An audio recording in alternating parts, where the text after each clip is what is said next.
संपूर्ण राज्याचं लक्ष लागलेल्या अहिल्यानगरमधील जामखेड नगर परिषदेमध्ये भाजपनं घवघवीत यश मिळवलंय।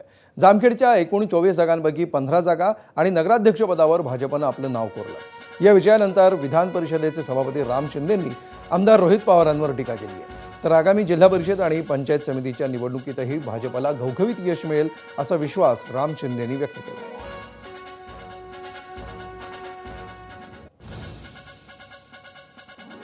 अध्यक्षपदाच्या भारतीय जनता पार्टीचे उमेदवार सौभाग्यवती प्रांजलताई अमित चिंतामणी या विक्रमी मताने 3631 मताचं मताधिक्य घेऊन नगराध्यक्ष झालेले आहेत आणि 24 पैकी 15 नगरसेवक देखील निवडून आलेले आहेत। मी प्रथमतः जामखेड आणि जामखेडच्या उपनगरातील जनतेचं मनापासून आभार मानतो आणि त्यांनी जो काही हा जनाधार दिला आहे त्या जनाधाराबद्दल जे काही वचननाम्यामध्ये आम्ही सांगितलेलं आहे ते वचननामा पूर्ण करण्याची सुद्धा या निमित्तानं मी ग्वाही देतो।